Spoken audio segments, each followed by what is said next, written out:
What's going on? It's your boy CJ Goodfellow. We back with the Boxing Clinic one time for the one time. Shout out to everybody.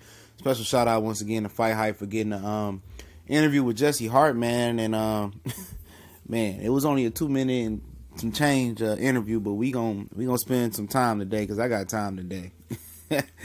Man, and Jesse Hart unloaded on the super middleweight division. We know Jesse Hart lost to Gilberto Rameriz. I thought he left that fight on the floor. I'm going to be honest with you. Rameriz was a talented fighter. He seemed like he was dishing out some hot stuff that Hart couldn't handle, but Hart, strapped his nuts on and handled it, and I commend him for that because that one punch that knocked him down, that would have knocked a lot of guys out. So I respect him. I respect his grind. I respect his hustle. I respect his heart. He showed a lot of heart, and I think he won a lot of fans. Jesse Hart showing a lot of heart, living up to the name, but and I thought he came on strong, and I thought he left some. I thought he could look at the tape, and he left a lot out there, man. Say that first. He left a lot out there. He hurt Rameriz a few times, and he didn't capitalize and press the attack enough.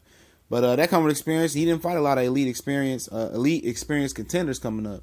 I don't mean like elite competition. I mean like real good contenders coming up. He fought a very he fought a lot of very very weak, competition coming up, and that showed in the Rameriz fight and the lack of experience that he did have. But he blasted all the middleweights. He said that Gilberto Rameriz don't want it no more. I guess he trying to get a rematch with Rameriz. Rameriz said, "I'm moving on to bigger, better things." Said James DeGale, Eddie Hearn hired him. Well, DeGale not with Eddie Hearn no more. He with Frank Warren. He said that DeGale, Badou Jack almost killed James DeGale. He ain't coming. He said he had gut him. Said he blasted David Benavidez. Said I thought he showed respect, but he's scared as well. Then he blasted the Super Six the World Boxing Super Series tournament, calling it the Super Six tournament.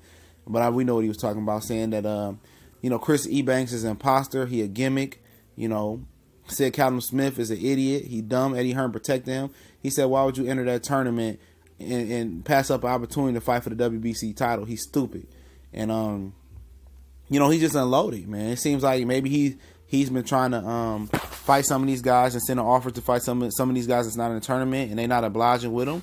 And he sounds like he frustrated. It seems like he don't want to take a step down. Seems like he showed enough in his mind, which I think he did, to come back and fight for another world championship right away.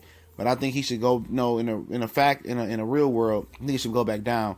But he blasted the tournament, and then I wasn't the biggest fan of the super middleweight tournament. I didn't think enough Americans got in there. I didn't think it was the best tournament in the world, but it turned out to be nice.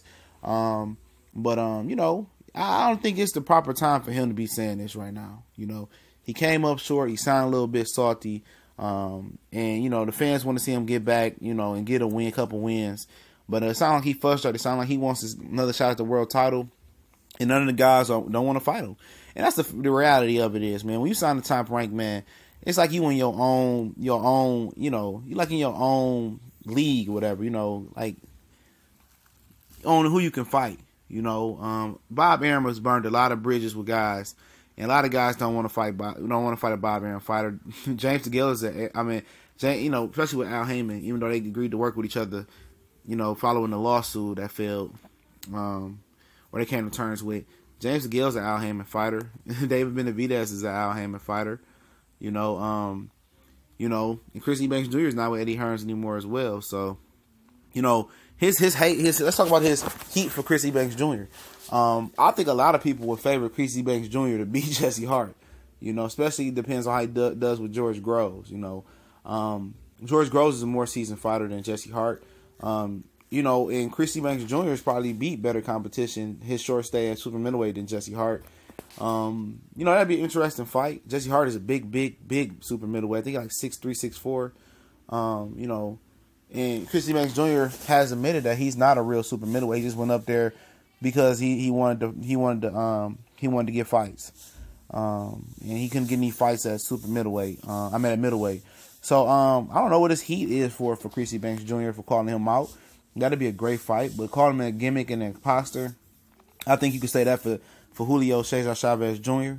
I think you could say that for him because Chris Eubank Jr. has proven that he's not a gimmick and he's dedicated to the sport of boxing. He's improving. You know, somebody with like very, very, light amateur career, and somebody with a very talented amateur career like Jesse Hart, which I heard he put down and beat Luis Arias in the amateurs, and in the semifinals of one of the tournaments. It seems like Chris Eubank Jr. is doing fine without the amateur pedigree that Jesse Hart has. And I don't know who would win that fight between Eubank Jr. and Jesse Hart. But Eubank Jr. is a talented fighter, and so is Jesse Hart. But I think Eubank Jr. would compete and have a good chance to beat Jesse Hart. You know, it sounds like a guy in Jesse Hart who's frustrated with his career and not being. Sound like he wants to throw his hat back into some world championship type fights, and it seems like it's not going well. It seems like nobody wants to fight him. And you showed a good display with Gilberto Rameriz, but guess what? Like Omar from The Wire say, you miss your shot at the king. You get your shot at the king, you best not miss. And you miss. So you got to start back over and build yourself back up. And that's just the fact of the reality, You had a good showing, but you didn't win, and you got to build yourself back up. It wasn't like a Kovalev situation where he was experienced, he was a world champion. Even if you take that away, he lost to a once-in-a-generation type fighter, Andre Ward, the number one guy. If super middleweight, the number one guy is, let's be real, is James DeGale based on clout. I'm not saying he's the most talented fighter, but, it's clout. You lost to a champion, but you didn't lose to the champion. So, you got to build your way back up. And he can be frustrated, yell, cry, and all he wants to cry. But it is what it is. He got to build himself back up. It's better to be seen than heard. And we just want to see you fight better competition, in my opinion. And like I said, I left the interview link in the description if I didn't say it before. To this interview, it's a short interview. Click the link. Go support Fight Hype. Jesse Hart was very adamant. You could hear the frustration in his voice, the pain in his voice. And he wanted another shot. He wanted to be world champion. He wanted to carry on his father's legacy, who didn't get a world champion back when there was only one title belt per division. And he wants to bring that home. He wants to be the best super middleweight in the world.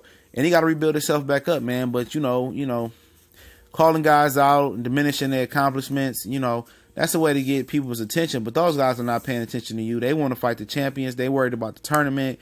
And you got to get in where you fit in, man. You might have to compromise a lot just to get some of those guys in the ring in the future. But we'll see how it pan out. Let me know what y'all think.